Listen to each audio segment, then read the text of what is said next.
Siddharaj Chaudhary please. धन्यवाद सभापति महोदय। आज मैं यूनियन बजट 25-26 पर अपनी बात रखने के लिए खड़ी हूँ। भारत के संविधान के आर्टिकल 38 भारत को एक वेलफेयर स्टेट के तौर पर पेश करता है और सरकार की जिम्मेदारी है कि बजट और उससे जुड़ी वेलफेयर स्कीम्स के जरिए इन आर्टिकल्स को हकीकत में लाया जाए।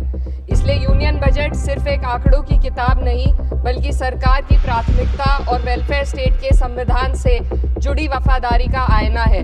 सरकार की जिम्मेदारी है कि इकोनॉमिक पॉलिसीज, जिनमें बजट भी शामिल है, ऐसी बनाए जाए जो गैर बराबरी को कम कर सके और सबसे ज्यादा गरीब वर्ग को सहारा दे। बजट वो लाइफलाइन है जिससे शिक्षा, स्वास्थ्य, पेयजल, सोशल सिक्योरिटी, SC/ST, माइनॉरिटी, गरीबों की भलाई के लिए स्कीमें चलाई जाती है। मगर ये बजट को देखकर महसूस होता है कि ये भविष्य के निर्माण से ज्यादा हेडलाइन बटोरने का एक दस्तावेज है। इससे सबसे ज्यादा प्रभावित होने वाली वही लोग पीछे छूट रहे हैं जिन्हें सरकार के सहारे की सबसे ज्यादा जरूरत थी। वो किसान जो बढ़ती लागत से परेशान हैं, वो नौजवान जो बेरोजगारी का सामना कर रहे हैं और वो औरतें जो निजामती रुकावटों से जूझ रही हैं और वो गरीब जो महंगाई के बोझ के तले दबे हुए हैं। This government is proudly marketing the income tax exemption of 12 lakhs. But the question is, how many Indians even earn that much to benefit from it? Only 2.2% of Indian population pays direct taxes, whereas no relief has been given in regards to indirect taxes, the burden of which falls on everyone, especially the poor and weaker section of the society. This clearly shows that this is not an inclusive budget. GST की ऊंची दरों ने आम आदमी की कमर तोड़ दी है। जरूरत इस बात की है कि खाद्य सामग्री, दवा, स्कूल की किताबें और जरूरत की चीजों पर टैक्स कम किया जाए।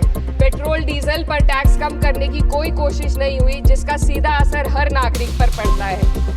आर्टिकल 41 कहता है कि सरकार को ये कोशिश करनी चाहिए कि वो अपनी इकोनॉमिक हालात और रिसोर्सेज के हिसाब से लोगों को रोजगार दे। इस बजट ने बेरोजगारी दूर करने की दिशा में कोई ठोस उपाय नहीं दिया है। नई नौकरियों की बात तो छोड़िए, जो पहले से थी वो भी खत्म होती जा रही हैं। स्किल डेवलपमेंट प्रोग्राम के नाम पर करोड़ों खर्च किए जा रहे हैं, मगर सवाल ये है कि ट्रेनिंग लेने के बाद कितने नौजवानों को असल में नौकरी मिल रही है। सरकार के पास इसका भी कोई आंकड़ा नहीं है। सरकारी विभागों में लाखों पद खाली है, मगर भर्ती का कोई प्लान नहीं है। आर्टिकल 45, जिसके द्वारा सरकार की जिम्मेदारी है कि हर बच्चे को 6 साल की उम्र तक फ्री और ज़रूरी तालीम मिले ताकि उनका बुनियादी तालीमी डेवलपमेंट सही से हो सके, जिसको संसद ने शिक्षा का अधिकार अधिनियम बनाकर और भी मजबूती दी थी, परंतु इसकी ज़मीनी हालत क्या है वो किसी से छुपी नहीं है। नगरीय क्षेत्रों में सरकारी स्कूलों में शिक्षक न होने की वजह से स्कूल बंद हो रहे हैं तथा दूरस्थ ग्रामीण क्षेत्र के स्कूलों में टीचर ही नहीं पहुंच पा रहे हैं। सरकार कह रही है कि डिजिटल इंडिया और AI से तालीम का इंतजाम होगा, मगर ज़रा ज़मीन पर देखिए, उत्तर प्रदेश में सिर्फ 22% सरकारी स्कूलों में कंप्यूटर है।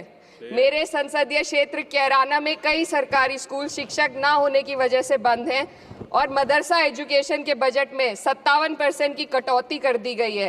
क्या यही सबका साथ सबका विकास है?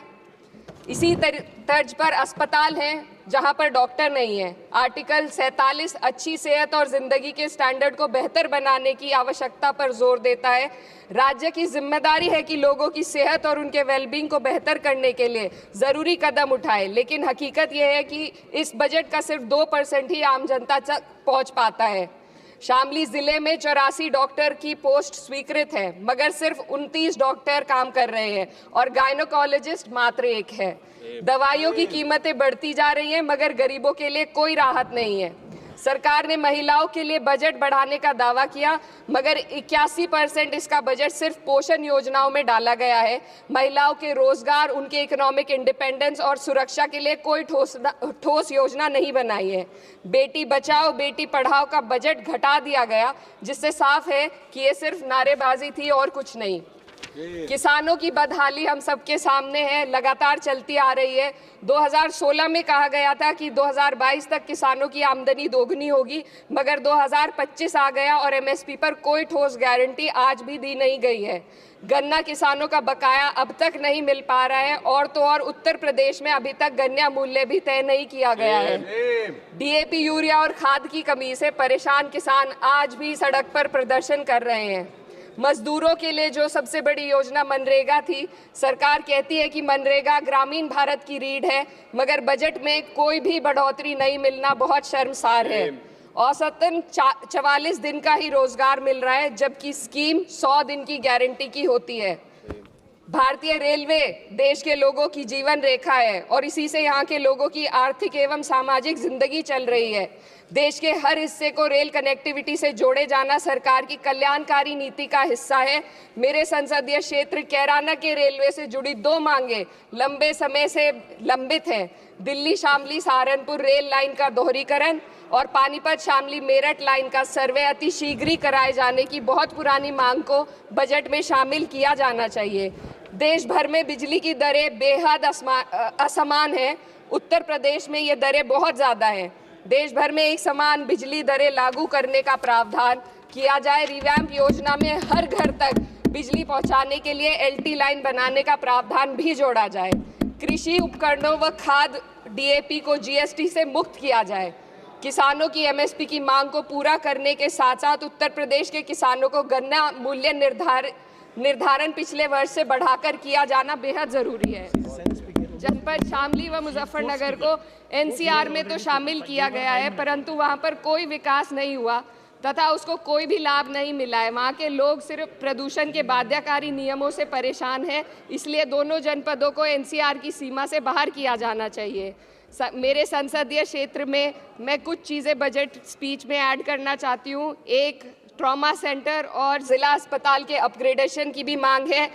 जनपद शामली और सहारनपुर में एक महिला डिग्री कॉलेज खोला जाए।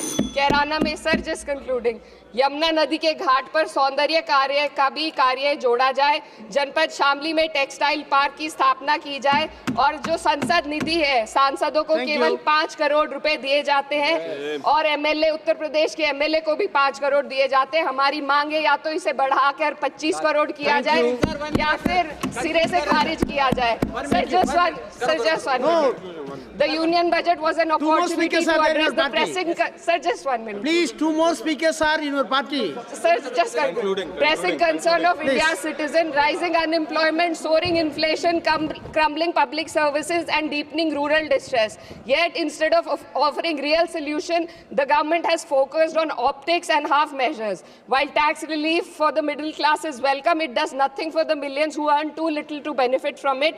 Education remains underfunded. Rural employment stagnates and farmers continue to struggle without meaningful support. The delays in conducting the census and caste census further exposes the government's disregard for data-driven policy making and social justice. India needs a budget that prioritizes its people, not just its economic headlines, a budget that invests in human capital, strengthens social security and ensures dignity and stability for all. But what we have instead is another missed opportunity, one that fails the poor, the youth, the farmers and the women of this country. Budget प्रस्ताव पर अपने विरोध को मैं 2 पंक्तियों में आपके सामने रखना चाहूंगी। बेदम हुए बीमार दवा क्यों नहीं देते? बेदम हुए बीमार दवा क्यों नहीं देते? तुम अच्छे मसीहा हो, शिफा क्यों नहीं देते? मिट जाएगी मखलूक तो इंसाफ करोगे, मुंसिफ हो तो हश्र उठा क्यों नहीं देते?